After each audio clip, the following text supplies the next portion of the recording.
Iran అయితే ఖచ్చితంగా చర్చలకు సిద్ధంగా ఉన్నామనే చెప్తోంది. అమెరికా ఇజ్రాయెల్తో తాము చర్చలకు సిద్ధమని ఇరాన్ ప్రకటించింది. ముందుగా దాడులు నిలిపేసి గౌరవప్రదంగా చర్చలు చేపట్టాలని కోరింది. ఇరాన్ సుప్రీం లీడర్ ప్రత్యేక ప్రతినిధి అబ్దుల్ మజీద్ హకీం ఇలాహి ఈ మేరకు ప్రకటన చేశారు.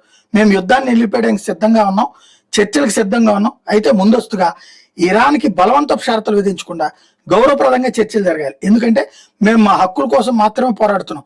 భవిష్యత్తులో మాపై దాడి చేయబోమని హామీ ఇవ్వాలి. మాపై ఆంక్షలు ఎత్తివేయాలన్నదే మా విజ్ఞప్తి అని పేర్కొన్నారు. ఒకవైపు దాడులు చేస్తూ మరోవైపు చర్చలకు రావడం సాధ్యం కాదని, దాడులు ఆపితే చర్చలకు అనువైన పరిస్థితి ఉంటుందని స్పష్టం చేశారు. యుద్ధాన్ని ఇరాన్ మొదలు పెట్టలేదని, అమెరికానే మొదలుపెట్టిందని, ఇప్పుడు వాళ్లే మొదట ఆపాలని పేర్కొన్నారు. దాడులకు ముందు ఒమన్ మధ్యవర్తిత్వంలో జరిగిన చర్చలు దాదాపు ఒప్పందం స్థాయికి వచ్చాయని, దీనిపై ఒమన్ విదేశాంగ మంత్రి హర్షం కూడా వ్యక్తం చేశారని గుర్తు చేశారు. కానీ అమెరికా ఇజ్రాయెల్ ఏకపక్షంగా దాడులు దిగాయని పేర్కొన్నారు. అమెరికా ఇజ్రాయెల్ దాడిలో మృతి చెందిన సుప్రీం లీడర్ అయితల్లా ఖమేనీ అంత్యక్రియలకు పవిత్ర నగరంగా భావించే మషాద్ నగరంలో నిర్వహించాలని నిర్ణయించారు. ఖమేనీ పుట్టింది కూడా అదే నగరం కావడం గమనార్హం. అయితే అంత్యక్రియలు తేదీ వెల్లడించలేదు.